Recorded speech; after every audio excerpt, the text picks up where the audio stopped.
यहाँ पर विकास की योजनाओं को लागू किया है।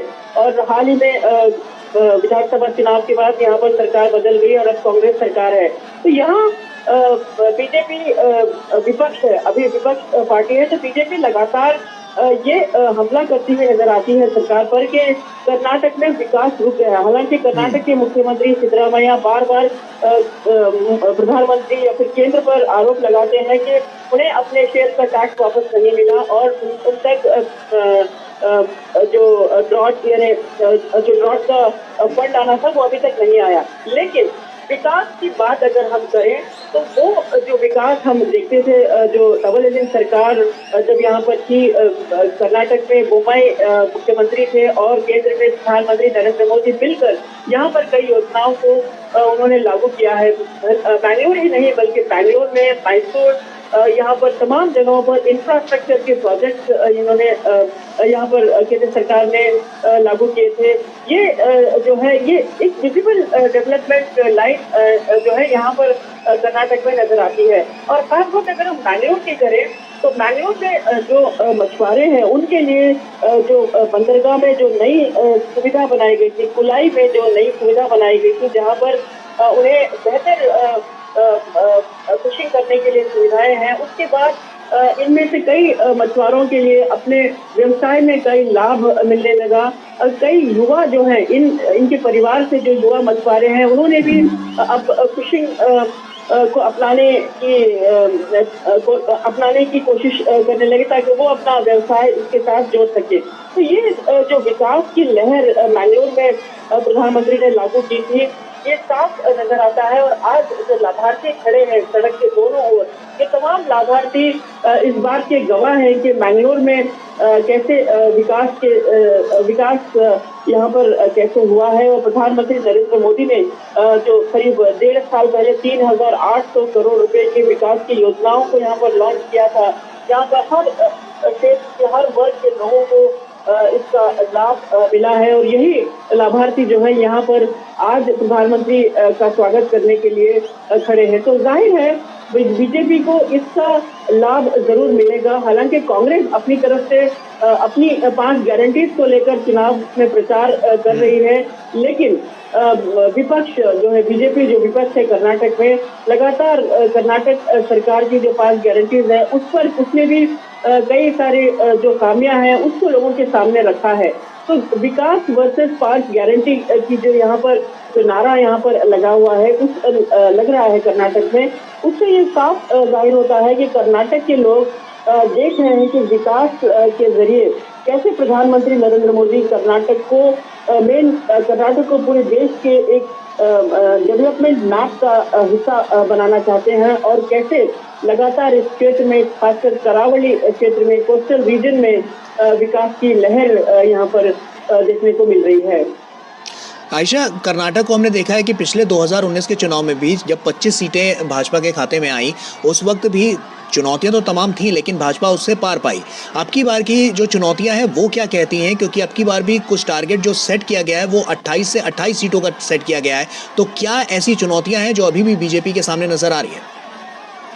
जी देखिए, बीजेपी के सामने चुनौती इस चुनाव में बीजेपी के सामने जब टिकट जारी हो रहे थे उस समय काफी चुनौतियां थी, काफी अंदरूनी खटपट चल रही थी कुछ स्थानीय नेताओं में, लेकिन बीजेपी ने जल्दी ही इस मामले को सुलझा लिया और बीजेपी ने इस पार्टी के अंदर ही जो कुछ लोगों ने, कुछ नेताओं ने नाराजगी के चलते बगावत के तेवर दिखा रहे थे, उसे इस आग को बुझाने की पूरी कोशिश कर ली। और ऐसे में बीजेपी उसके बाद तमाम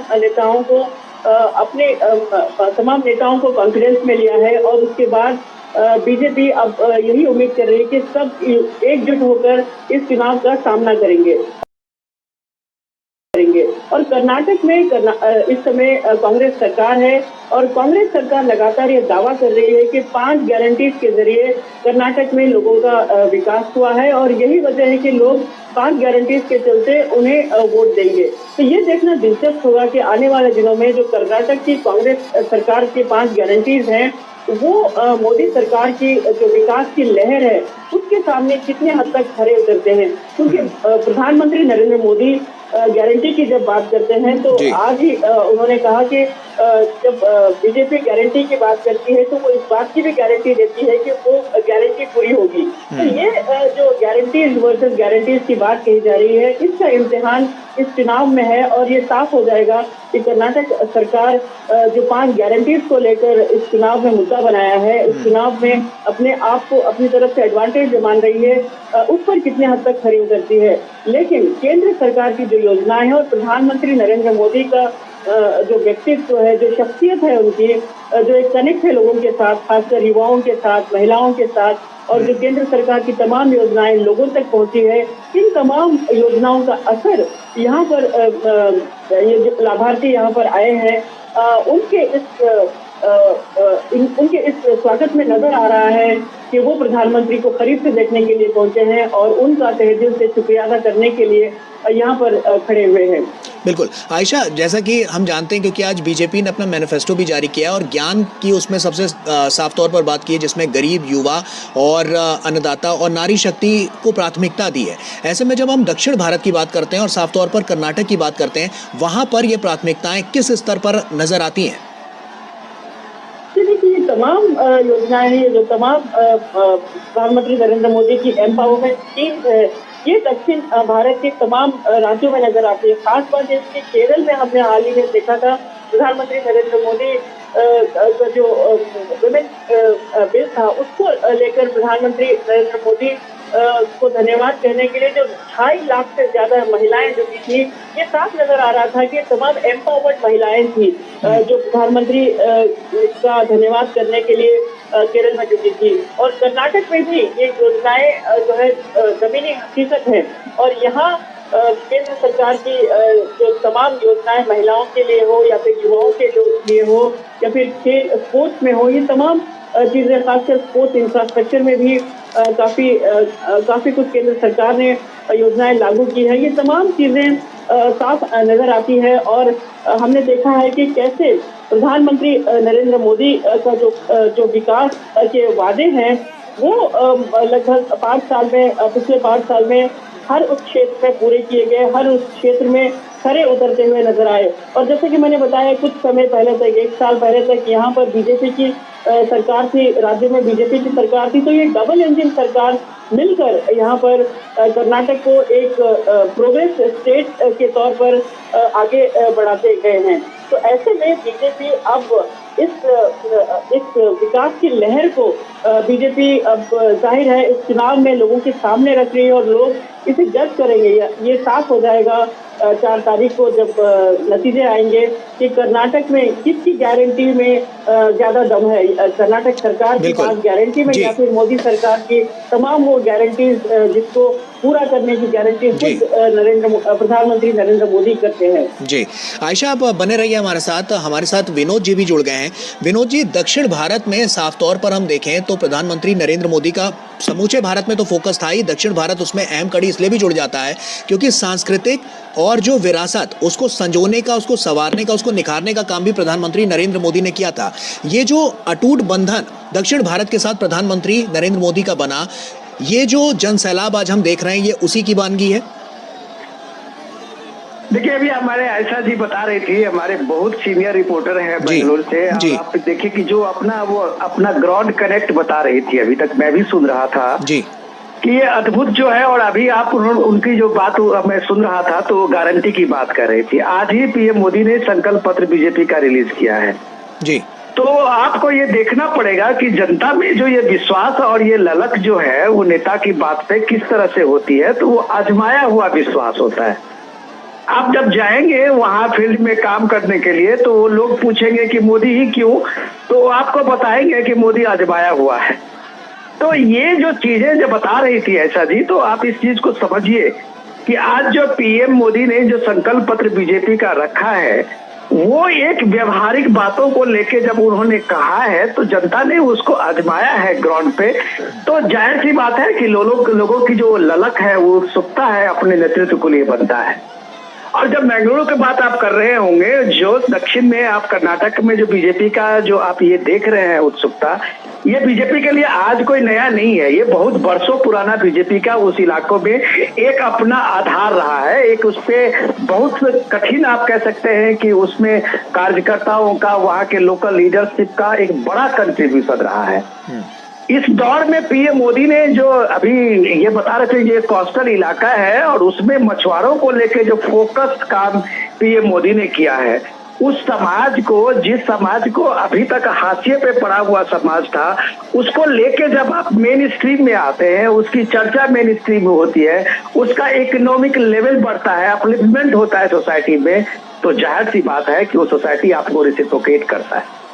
तो ये जो इस देश को इस वोट से, आज के इस जो इलेक्शन की रैलियां हैं, उनसे ये समझना चाहिए कि जनता में आप विश्वास पैदा करोगे उनके बीच में रह के, तो जनता यहाँ का आपको उसी तरह से अभिवादन करेगी जो आपके नेतृत्व में हमेशा हमेशा के लिए दुनिया याद रखेगी। ये मैं दुनिया की बात इसलिए कह रहा हूँ कि देखिए, पीएम मोदी तीसरे टर्म के लिए आज वोट मांगने आए हैं, और तीसरे टर्म के लिए दुनिया में शायद ही कहीं आपने देखा होगा इस तरह का नजारा किसी डेमोक्रेटिक कंट्री में, कि तीसरे टर्म के लिए कोई पीएम जो है वो पब्लिक के बीच में जाए और पीएम के लिए वो सारे भीड़ इस तरह से ललक और वो एक तरह से लहर देखने को मिले। ये भी एक अजूबा चीज है। तो साउथ हो या नॉर्थ हो, ईस्ट और वेस्ट हो, आज देश का नेतृत्व के रूप में अगर पीएम मोदी एक लोगों के सामने में होते हैं, तो जाहिर सी बात है कि लोग ये मानते हैं कि ये हमारा आजमाया हुआ लीडर है। और जब आजमाया हुआ लीडर आप बात करते हैं, तो वो स्टेबिलिटी जो लोगों के मन में है, वो इस भीड़ से रिफ्लेक्ट होती है। गौरव, बिल्कुल विनोद जी, साफ तौर पर ये नज़र आ रहा है, जो जनसैलाब यहाँ हम तस्वीरों के जरिए अपने दर्शकों तक पहुँचा रहे हैं, लोग भी देख सकते हैं।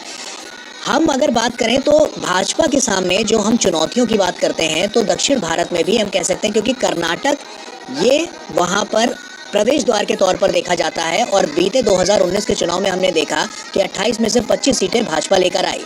अब की बार 28 में 28 सीटें जीतने का दावा किया जा रहा है, और साफ तौर पर जिस तरह से जनसैलाब है, तो ये मुकम्मल भी होता हुआ नज़र आ सकता है जब रिजल्ट आएंगे तब। लेकिन चुनौतियों की जब हम बात करते हैं, तो कौन कौन से ऐसे क्षेत्र हैं जहाँ पर अभी भी चुनौतियाँ सामने नज़र आ रही हैं? देखिए, चुनौती पॉलिटिकल पार्टीज के लिए तो हमेशा बनी रहती है गौरव। ठीक है, पॉलिटिकल पार्टीज का, और वो भी इलेक्शन के समय का, तो आप हमेशा मानिए कि एक चुनौती होती है। चुनौती ये भी है कि जिस तरह से वहाँ कांग्रेस की सरकार अभी बनी है और राहुल गांधी की 5 गारंटी को लेके, और वो जिस तरह से उस चीज को उन्होंने इम्प्लीमेंट करने का दावा किया है, लोगों के बीच जोर शोर से उसको ले जाने की बात कही है। ध्यान रखना होगा, ये डीके शिव कुमार का भी पूरा इलाका रहा है। तो जिस तरह से वो इसकी बात को लेते हैं कि भाई हम जनता के चीजों को, जनता की जो अभी तक की सबसे बड़ी डिमांड थी, हम 5 गारंटी लेके गए हैं, उनको हम बिजली फ्री किए हैं, महिलाओं को 2000 रुपया महीना हमने दिया है, महिलाओं के लिए बस फ्री किया है, बड़ा बड़ा बहुत सारी चीजों को 5 गारंटी में अपने को लाते हैं, बेरोजगारों को हमने दिया है।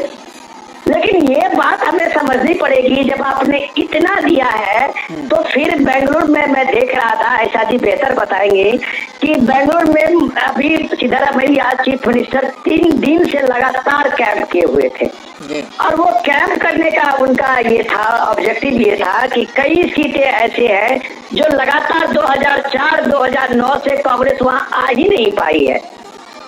तो ये जो चीजें हैं, ये एक भरोसा का है, वो आपके इस फ्रीबी और ये सारे एजेंडे पे वो पब्लिक की भीड़ और वो सारे जनता की जो उत्सुकता है, वो उससे नहीं बनती है। क्योंकि देखिए, सवाल ये है कि आपको मानना पड़ेगा, कर्नाटक अभी थोड़ा सा ड्रॉट सिचुएशन में है, कुछ इलाके, बाकी कर्नाटक कई राज्यों से संपन्न राज्य है, और उस संपन्न राज्य में आप जब कहते हैं कि हम बिजली फ्री दे रहे हैं, तो जनता आपको कैसे यकीन करे कि आप एक जगह बिजली फ्री की बात कर रहे हैं, दूसरी जगह आप बिजली का दाम बढ़ा देते हैं, उसके सर्विस चार्ज आप बढ़ा देते हैं। तो दुनिया में कोई चीज फ्री नहीं मिलती है, ये बात वहाँ के लोगों की हकीकत, एक तस्वीर है। लेकिन फिर भी कांग्रेस पार्टी ने एक चैलेंज तो दिया है, ऐसा आप नहीं कह सकते हैं कि ग्राउंड पे चैलेंज नहीं है, जबरदस्त चैलेंज है। और इस चैलेंज का आप देखते हैं कि वहाँ पे उसका रिस्पांस भी है, लोगों में अच्छी खासी भीड़ कांग्रेस की रैलियों में, कांग्रेस पार्टी के बड़े नेताओं की भीड़ में जुटती है।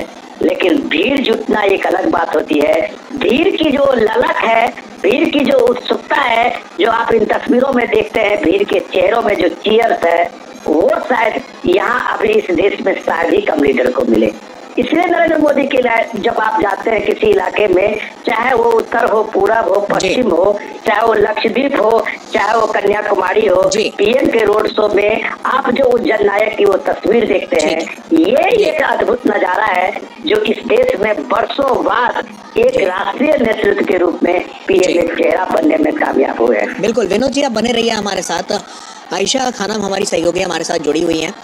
आयशा, साफ तौर पर कर्नाटक की राजनीति और वहाँ की जो स्थिति है और जो स्तर है वो और ज़्यादा बढ़ता हुआ नज़र आ रहा है। तमाम चेहरे अब की बार जिनकी साख दांव पर है, तो ऐसे में अब की बार का चुनाव 2019 से किन किन मायनों में बहुत ज़्यादा खास होने वाला है?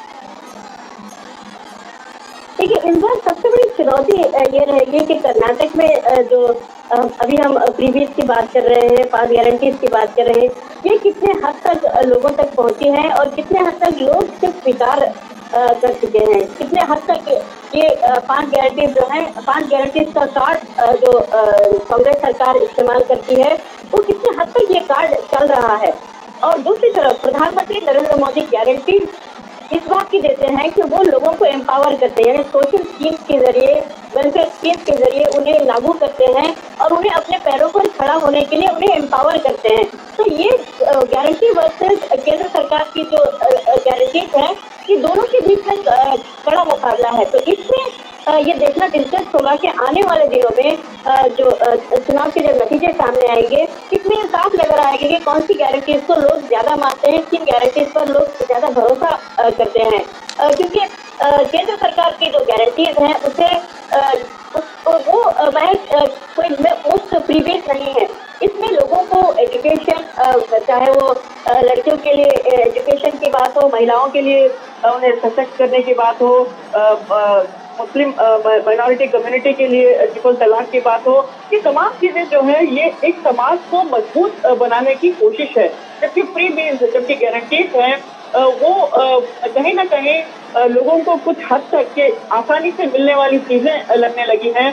और अभी भी कुमार स्वामी ने इस पर एक कमेंट करके कुमार स्वामी मुश्किल में फंसे हैं, क्योंकि कुमार स्वामी ने ये कहा था कि गारंटीज के जरिए लोग बहुत लोगों में आलस आ रहा है और उन्हें महिलाओं पर अभद्र टिप्पणी भी करती थी। तो ऐसे में ये गारंटीज कितने हद तक लोगों में कामयाब हुई, ये सबसे बड़ी चुनौती है। इसका नतीजा जो है अब साफ नजर आएगा इस लोकसभा चुनाव में। और एक खास बात ये भी है गौरव, कि प्रधानमंत्री की गारंटीज और उसके विकास योजनाओं के साथ साथ एक कल्चरल कनेक्ट जो है इस चुनाव में नजर आ रहा है। देखिए, राम मंदिर की प्राण प्रतिष्ठापना के बाद जो कल्चरल कनेक्ट पूरे देश में देखा जा रहा है वो खास है। और बैंगलोर भी एक ऐसा क्षेत्र है जो कल्चर के लिए एक गढ़ है। बैंगलोर की अपनी अलग संस्कृति है और यहाँ की जो अलग संस्कृति कर्नाटक के अलग है। और ये एक कल्चरल कनेक्ट है। बैंगलोर के लोग काफी धार्मिक भावनाओं के साथ रहते हैं। तो ऐसे में एक कल्चरल कनेक्ट भी जो है लोगों में एक नई अवेकनिंग ला रहा है। और ये जो है इसे भी लोग आजमाएंगे इस चुनाव में और ये देखेंगे कि कैसे प्रधानमंत्री नरेंद्र मोदी ने न केवल विकास बल्कि उसके साथ साथ कल्चर और उसके साथ साथ सबका विकास और सबका साथ और सबका विकास का जो नारा दिया है, हर वर्ग को साथ लेकर चलने का जो नारा दिया है उन्होंने, ये तमाम चीजें इस चुनाव में एक एक्टिव टेस्ट के तौर पर देखी जाएंगी और ये सबसे बड़ी चुनौती रहेगी।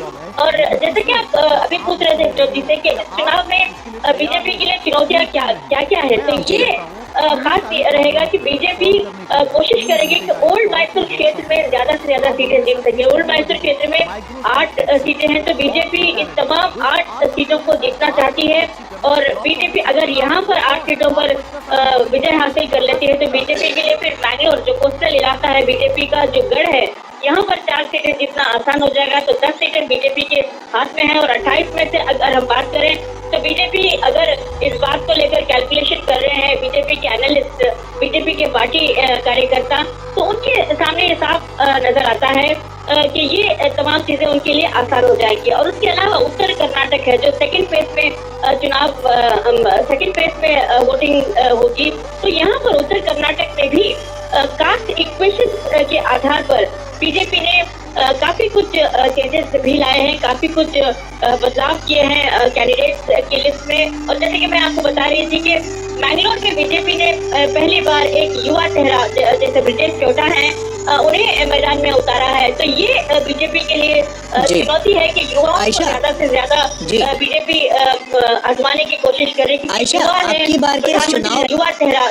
जैसे ब्रिजेश चोटा है उन्हें मैदान में उतारा है। तो ये बीजेपी के लिए चुनौती है कि युवाओं को ज्यादा से ज्यादा बीजेपी आजमाने की कोशिश करे। आयशा, आपकी बार के चुनाव में आयशा, आपकी बार के चुनाव में युवाओं की भागीदारी कितनी ज्यादा नजर आ रही है? साफ तौर पर हम देख रहे हैं, एक तो स्टार्टअप इकोसिस्टम की हम बात कर रहे हैं, उसमें कर्नाटक तेज गति से आगे बढ़ता हुआ जा रहा है, जो अर्थव्यवस्था को और ऊंचा और ऊपर पहुंचाने में मदद भी कर रहा है। तो ऐसे में जो हम कह सकते हैं कि जो युवा हैं और अब की बार के जो युवा कैंडिडेट हैं और अब की बार जो नए वोटर हैं, उनकी क्या सोच है अब की बार ग्राउंड जीरो पर कर्नाटक में और बीजेपी को लेकर और तमाम अन्य दलों को लेकर? देखिए, युवा वोटर जो है एक जनरेशन शिफ्ट देख रहा है राजनीति में।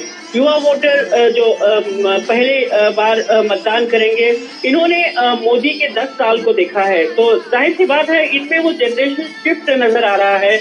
और जो करेक्शंस किए जा रहे हैं, इतिहास के बात जो बताया जा रहा है कि किस तरह से कई गलत फैसले हुए थे पिछले शासन में, पिछले केंद्र सरकार के शासन में।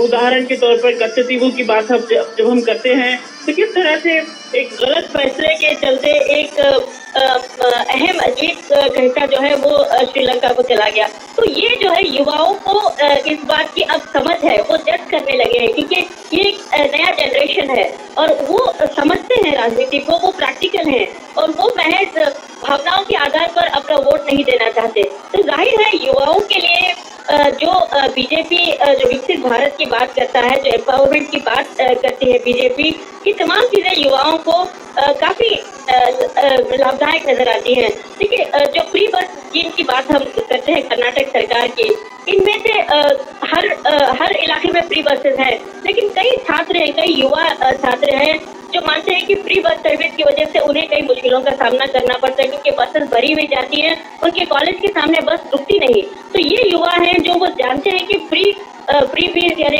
इस तरह के गारंटी से कितना नुकसान होगा, किस तरह से समाज को आगे ले जाने के बजाय इसे पीछे खींचने वाली बात बनती जा रही है। तो ये युवा पीढ़ी है जो जानती है कि विकसित भारत का नारा और 2047 का जो विजन प्रधानमंत्री नरेंद्र मोदी ने इन युवाओं के लिए तैयार किया है, जो प्रधानमंत्री नरेंद्र मोदी अमृतकाल की बात करते हैं और कृषि से लेकर स्पेस तक प्रधानमंत्री नरेंद्र मोदी ने इन युवाओं के लिए कई मौके, कई उनके लिए फैसिलिटीज तैयार किए हैं, इंफ्रास्ट्रक्चर तैयार किए हैं। तो जाहिर है इन लोगों में वो ताकत है कि वो जज करें, वो देखें कि उनके लिए, उनके भविष्य के लिए और आगे एक बेहतर नागरिक बनने के लिए उन्हें क्या क्या किस तरह की चीजें उनका साथ देंगी। तो युवा पीढ़ी जो है वो जनरेशनल शिफ्ट के तहत देख रही है कि बीजेपी किस तरह से युवाओं को इस विकसित भारत का हिस्सा बना रही है।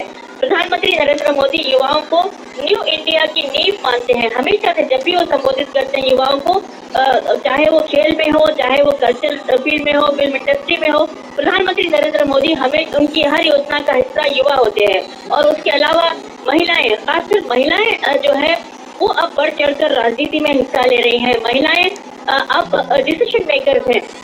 खासकर अल्पसंख्यक महिलाओं की भी अगर हम बात करें तो ट्रिपल तलाक के बाद कई सारे ऐसे बदलाव हमने देखे हैं परिवारों में जहां पर महिलाएं डिसीजन मेकर्स हैं और ये जो है बीजेपी के पक्ष में ये तमाम फैक्टर जो है बीजेपी के पक्ष में जुड़ जाते हैं। तो ऐसे में प्रधानमंत्री जब बात करते हैं विकसित भारत की, सबका साथ सबका विकास की बात करते हैं, तो ये तमाम चीजें बीजेपी के लिए एक एडवांटेज फैक्टर के तौर पर साबित होते हैं। और यही वजह है कि इस तरह की भीड़ जो है प्रधानमंत्री नरेंद्र मोदी का स्वागत करने के लिए लाखों की संख्या में जुड़ जाती है। हर शहर में इसी तरह का नजारा हमें देखने को मिल रहा है, चाहे वो कोयम्बतूर हो, दक्षिण के शहरों में हमने देखा, चाहे वो केरल हो, इन तमाम इलाकों में इसी तरह का स्वागत प्रधानमंत्री नरेंद्र मोदी का स्वागत देखने को मिल रहा है। लेकिन बीजेपी ने अपने आप को उस तरह से पोजीशन किया है जिस तरह के युवा उन्हें एक्सेप्ट करे। केरल में कुछ साल पहले तक ऐसी बात नहीं थी। केरल में बीजेपी को एक उत्तर भारत की पार्टी माना जाता था, लेकिन बीजेपी ने बाद में इस इलाके की जो यहाँ के युवाओं की जो सोच है उसके आधार पर बीजेपी ने अपने आप को पोजीशन किया और अपने आप को यहाँ पर विकास की धारा के साथ युवाओं को जुड़ने लगे। और जिस तरह से प्रधानमंत्री कर्नाटक में भी कई योजना युवाओं के लिए कई योजनाओं को लागू किया, ये तमाम चीजें हैं जो बीजेपी के पक्ष में जाती हैं और बीजेपी के लिए एक एडवांटेज फैक्टर बनती है। तो सबसे खास बात यही है कि इस चुनाव में जो जेनरेशनल शिफ्ट है, जो एक जनरेशन के आधार पर जो युवा वोटर है, जो नया वोटर है, जो पहली बार वोट डालने वाले छात्र हैं, वोटर्स हैं, वो ये तमाम वोटर जो हैं वो एक नए भारत की उम्मीद के साथ मतदान केंद्र के ओर आगे बढ़ेंगे। और पूरे इस बात की भी उम्मीद है कि साल 2047 का जो प्रधानमंत्री ने जो विजन बनाया है वो उनके लिए है। आगे चलकर नागरिक ये इस देश के नागरिक होंगे और आगे चलकर महिलाएं और युवाओं को जो सशक्त करने की जो प्रधानमंत्री के प्रयास है उसके लिए ये तमाम युवा और खासकर महिलाएं जो है इस विकसित भारत का हिस्सा बनेंगे और इस विकास की कड़ी का हिस्सा बनेंगे। जी आयशा जी, आप बने रहिए हमारे साथ। विनोद जी भी हमारे साथ लगातार जुड़े हुए हैं। विनोद जी, हमने प्रधानमंत्री नरेंद्र मोदी का 2014 का चुनाव, 2019 का चुनाव और उसके बाद 2024 का चुनाव जो कि सामने है वो हम देख रहे हैं। 2014 से इनकी जो जर्नी शुरू हुई, जो इनकी संघर्ष की यात्रा शुरू हुई, वो हम देख रहे हैं साल दर साल वो और ज़्यादा बढ़ती गई। और आज के समय में जब हम बात कर रहे हैं तो उनका चेहरा सबसे प्रमुख चेहरे के तौर पर उनको देखते हैं। वैश्विक स्तर पर लगातार उनकी लोकप्रियता बढ़ती जा रही है। ऐसे में इस 2024 के चुनाव में ये कितनी मददगार साबित होगी जो प्रधानमंत्री नरेंद्र मोदी की लोकप्रियता है जो लगातार बढ़ती जा रही है?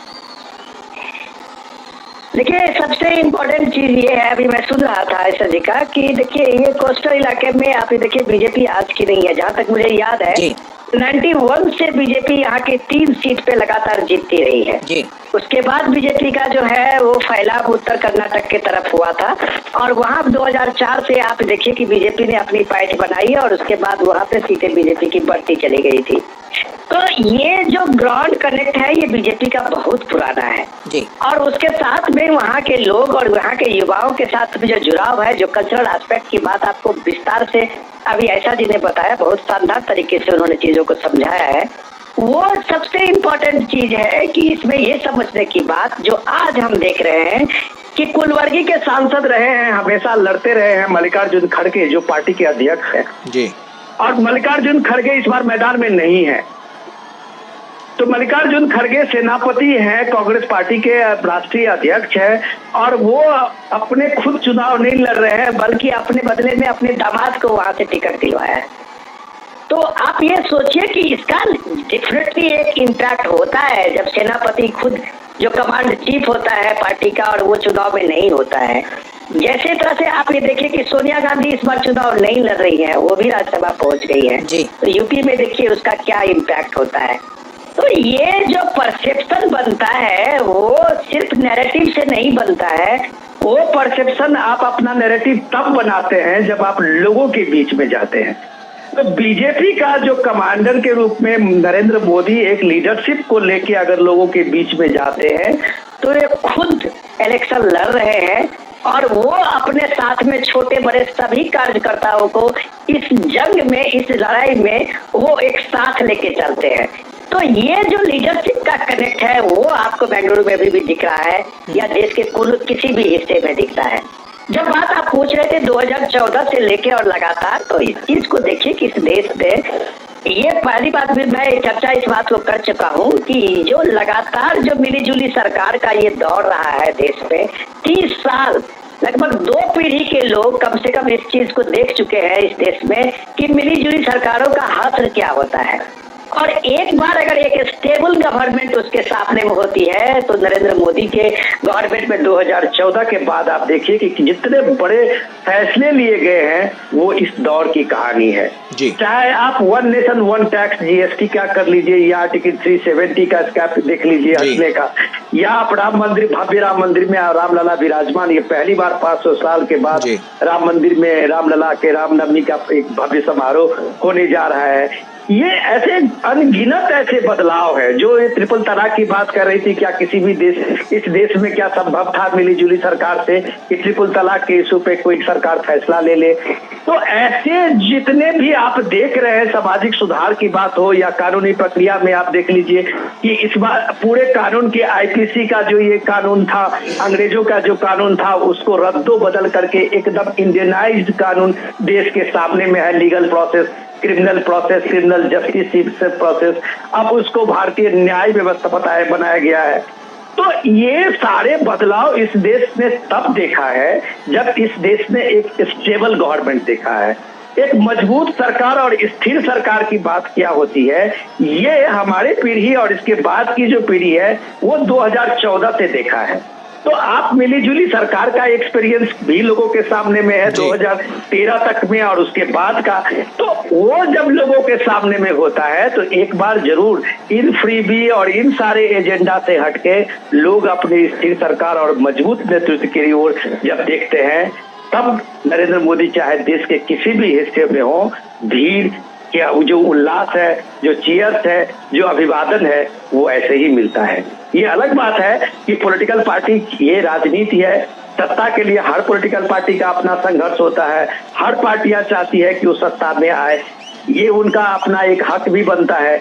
लेकिन ये जब आप एक पैरेलल में एक अल्टरनेट बनने के लिए जाते हैं नरेंद्र मोदी का, तो आपको उसके लाइफ में उस चीज को आपके लोगों में लेके जाना पड़ेगा जो आपका व्यवहारिक दिखे, उस कमिटमेंट को लेके जाना पड़ेगा जो लोगों को यकीन हो। और ये यकीन दिलाने में अगर नरेंद्र मोदी कामयाब होता है तो आप मान सकते हैं ये 2003 बार भी अगर मोदी कह रहे हैं अब की बात मोदी सरकार, तो ये मोदी है इसलिए मुमकिन है।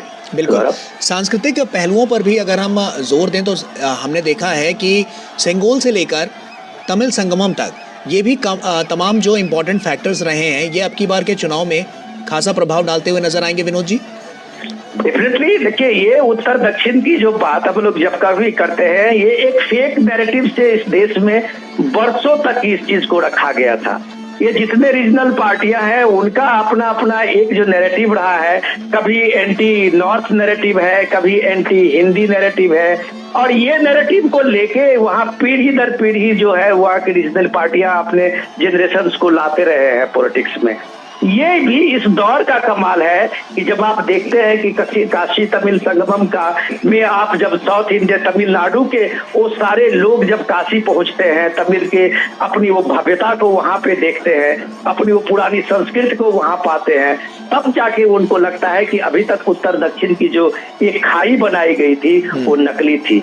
तो इसको पाटने के साथ साथ आप जब देखते हैं कि भव्य नया पार्लियामेंट का जब उद्घाटन हुआ था और आपके सामने वो सेंगुल नेतृत्व करते हुए आगे आया था, तो दक्षिण भारत के वो चोल राज्य की जो परंपरा थी, उसकी जो संस्कृति थी सेंगुल की, वो सेंगुल जब दक्षिण भारत के लोगों ने देखा होगा तो उसे लगा होगा कि इस पार्लियामेंट में ये जो राजदंड है, ये जो ध्वज है, वो स्थापित है जो भारत की एक सांस्कृतिक एकता के लिए आप समझिए कि एक मजबूत कड़ी है।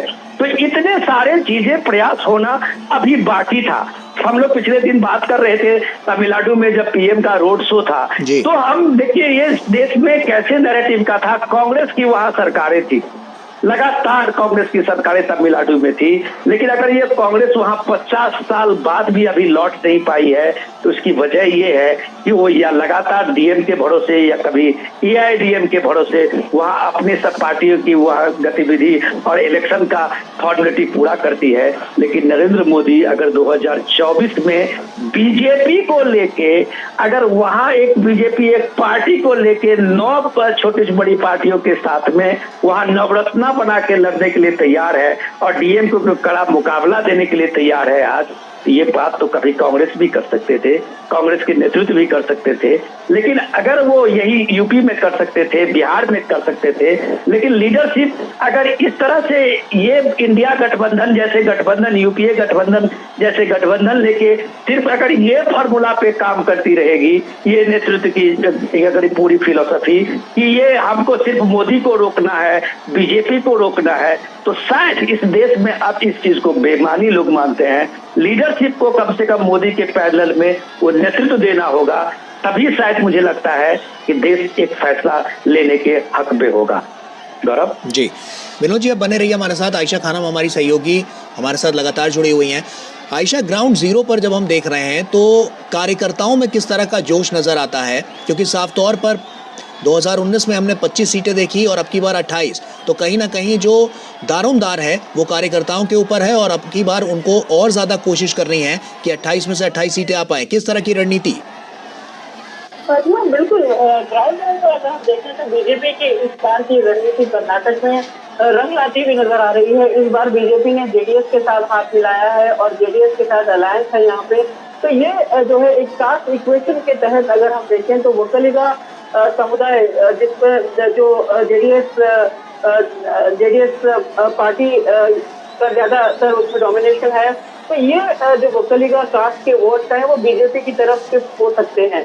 तो ये जो अलायंस है बीजेपी और जेडीएस के बीच, ये दोनों पार्टियां मिलकर ग्राउंड लेवल पर एक यूनाइटेड प्रदर्शन करते हुए नजर आ रहे हैं। ग्राउंड लेवल पर कार्यकर्ता साथ मिलकर काम करते हुए नजर आ रहे हैं।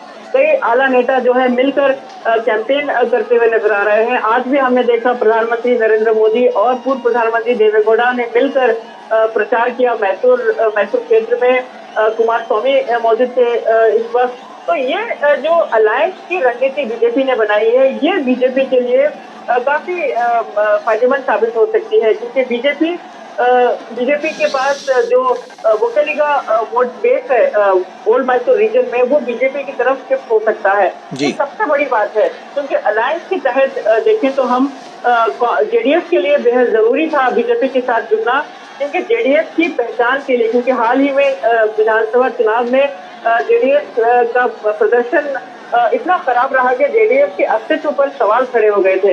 तो जेडीएस को अपना अस्तित्व बचाने के लिए अब बीजेपी के साथ जुड़ना पड़ा। तो बीजेपी इसका भरपूर कास्ट इक्वेशन का फायदा उठाते हुए ये रणनीति यहाँ पर तैयार की है और ये ग्राउंड लेवल पर दिख रही है कि किस तरह से आला नेता मिलकर प्रचार कर रहे हैं और किस तरह से जेडीएस और बीजेपी कांग्रेस सरकार की कई खामियों को लोगों के सामने रख रहे हैं, उनकी कमजोरियां गिना रहे हैं और उनके जो स्कीम्स है उसे एक्सपोज करते हुए जा रहे हैं। तो जाहिर है ये रणनीति बीजेपी के पक्ष में रहेगी। हालांकि बीजेपी के लिए चुनौती, जैसे कि मैंने बताया कि कुछ सीट पर टिकट नहीं मिलने की वजह से कुछ लोग नाराज थे, लेकिन उन्हें मना लिया गया है। तो ये भी एक थोड़ा अंडरकरेंट बीजेपी के लिए नजर आ रहा है। लेकिन बीजेपी जब भी मैदान में उतरती है एज ए पार्टी, जब आखिरी वक्त तक जब वोटिंग तक बीजेपी इस पूरे मामले को सुलझा लेती है और एकजुट होकर हर जीत को हासिल कर लेती है। तो जाहिर है बीजेपी के लिए ये चुनौती कुछ हद तक बीजेपी के सामने अभी भी रही। कम से कम 10 सीटों पर कुछ बीजेपी के नेता नाराज थे, लेकिन बीजेपी ने इस मामले को सुलझाने का दावा किया है। तो ये देखना दिलचस्प होगा कि कैसे बीजेपी प्रधानमंत्री नरेंद्र मोदी के नेतृत्व में, देखिए यहाँ पर कैंडिडेट से ज्यादा प्रधानमंत्री नरेंद्र मोदी का नेतृत्व इम्पोर्टेंट है। प्रधानमंत्री नरेंद्र मोदी के नेतृत्व की बात कही जाती है और जो बीजेपी प्रधानमंत्री की छवि और प्रधानमंत्री का 10 साल प्रधानमंत्री ने केंद्र में जो शासन दिया, ये तमाम चीजें जो है इसके आधार पर बीजेपी वोट मांग रही है। तो ये जो है बीजेपी का एक एडवांटेज है। तो इस एडवांटेज के तहत बीजेपी कर्नाटक में जो लक्ष्य रखा है 28 की 28 सीटें जीतने का, ये बीजेपी के लिए मुश्किल नहीं है, लेकिन नामुमकिन भी नहीं कह सकते। जैसा कि अभी विनोद जी बता रहे थे, तो मोदी है तो मुमकिन है। तो यही बीजेपी के कार्यकर्ताओं में जोश है, उत्साह है और उन्हें यही कहा जाता है कि मोदी है तो मुमकिन है। तो अगर ये फॉर्मूला बीजेपी चलाती आ रही है पिछले 2 टर्म से, तो इस तीसरे टर्म में ये फॉर्मूला क्यों नहीं चलेगा? तो इसका कोई कारण नजर नहीं आ रहा है। तो ऐसे में बीजेपी इन तमाम फैक्टर्स को साथ लेकर बीजेपी आगे बढ़ रही है और ग्राउंड पर यही रियलिटी नजर आ रही है कि कैसे बीजेपी एक एक चप्पे पर, एक एक बूथ पर अपनी मजबूती। देखिए, बीजेपी का सबसे ज्यादा उसकी जो शक्ति है, जो ताकत है, वो बूथ लेवल के कार्यकर्ता है। बूथ पर बीजेपी कैसे पन्ना प्रमुख की स्ट्रेटेजी बनाती है, एक एक बूथ पर एक एक लीडर को तैयार करती है। और बीजेपी की एक और खासियत है कि वो एक हर कार्यकर्ता को, जो कार्यकर्ता जो फुट सोल्जर्स है, उन्हें भी अहमियत देती है, उन्हें पार्टी का हिस्सा मानती है। तो ये जो है बीजेपी की सबसे बड़ी ताकत है और यही ताकत बीजेपी अपनी जीत में बदलती जा रही है और इस चुनाव में भी ये रणनीति साफ नजर आ रही है। आयशा, महिलाओं की जो भागीदारी है वो भी हम देख रहे हैं और बड़े पैमाने पर महिलाएं जो हैं वो इस आइडियोलॉजी के साथ जुड़ भी रही हैं। ऐसे में ये कितना बड़ा चेंज मेकर साबित होगा 2024 के चुनाव में? जी बिल्कुल, महिलाएं एक अहम वोट बैंक बन गया है बीजेपी के लिए, क्योंकि महिलाएं जानती हैं कि केंद्र सरकार ने जो महिलाओं के एम्पावरमेंट के लिए जो योजनाएं लागू की है और वुमेन रिजर्वेशन बिल को जो केंद्र सरकार ने लागू किया है, तो ये जो केंद्र सरकार ने पारित किया है, ये जो है महिलाएं जानती हैं कि कैसे उन्हें लीडरशिप के लिए तैयार कर रही है बीजेपी। महिलाओं को महज घर में उज्ज्वला स्कीम के जरिए उन्हें घर में गैस के सिलेंडर देकर वहीं तक सीमित नहीं किया जा रहा है। महिलाओं को आगे बढ़ने के लिए एक लीडरशिप रोल के लिए तैयार किया जा रहा है। तो ये महिलाएं जानती हैं, यही वजह है कि महिलाएं अब कई घरों में महिलाएं डिसीजन मेकर्स बन गई हैं। जैसे कि मैंने आपको बताया, अल्पसंख्यक समुदाय में भी महिलाएं इस बात से वाकिफ है कि कैसे उन्हें जो उनके जो पुराने ख्यालात हैं उनसे बाहर निकाल कर उन्हें सशक्त बनाने की कोशिश कर रहे हैं प्रधानमंत्री नरेंद्र मोदी।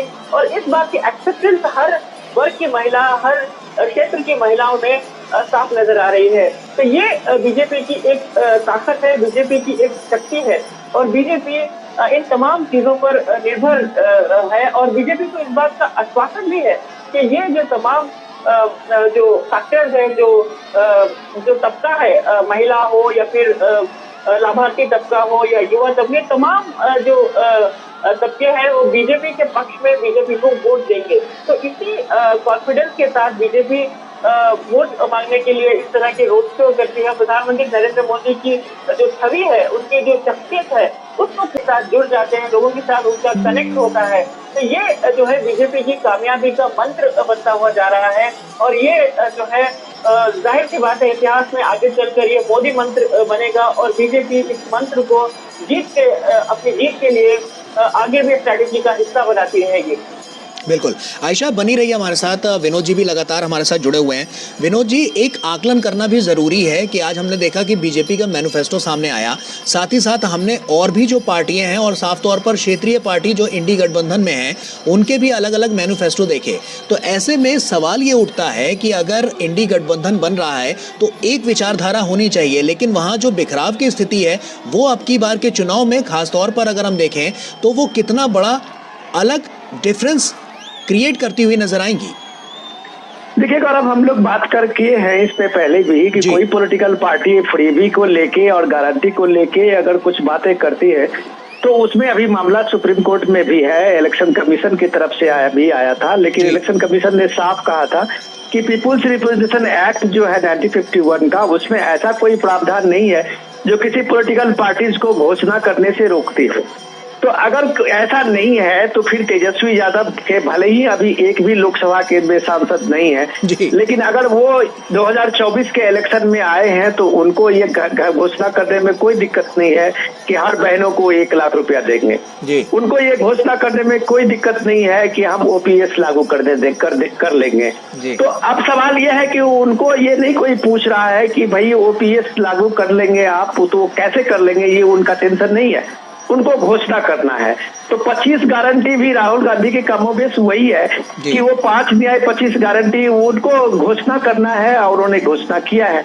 आज मैं जब देख रहा था कि जो बीजेपी के संकल्प पत्र पे पॉलिटिकल पार्टी का रिएक्शन आ रहे थे डिफरेंट अपोजिशंस के भी और इंडिया गठबंधन के खास करके, तो हर पॉलिटिकल पार्टी कंपैरिजन घोषणा गारंटी के बदले वो संविधान बचाओ लोकतंत्र बचाओ के नैरेटिव पे जा रहे थे। तो अब सवाल ये है कि अगर आपके गारंटी में इतना दम है, जो आप न्याय पिछली बार भी राहुल गांधी ने एक न्याय योजना लाई थी जिसमें 72,000 रुपया वो मिनिमम आय की गारंटी उन्होंने दी थी। और सवाल ये है कि ये 72,000 मिनिमम गारंटी योजना कितना शानदार इकोनॉमिक फार्मूला था, तो कर्नाटक में आते आते 72,000 का 2,000 क्यों हो गया? जो गारंटी योजना में आप महिलाओं को सिर्फ वो भी आप कैप लगा के 1 करोड़ महिलाओं को आप गृह लक्ष्मी योजना का सुविधा आपने देने की बात कही है, जिसमें कई महिलाओं का अभी भी कंप्लेन है कि उसका रजिस्टर्ड हुआ ही नहीं है, तो उसको आप 2,000 दे रहे हैं। और अगर आप दिल्ली में बैठ के कह रहे हैं कि जैसे ही अगले दिन हमारी सरकार बनेगी और 8,500 रुपया आपके अकाउंट में सीधे पहुंचेगी, 1 लाख रुपया सीधे आपके अकाउंट में साल में आएगा, आपकी गरीबी दूर। तो सवाल ये है कि आप जनता के बीच में इसको एक प्रैक्टिकल रूप में कैसे ले जाएंगे, ये मॉड्यूल आपके पास में नहीं है।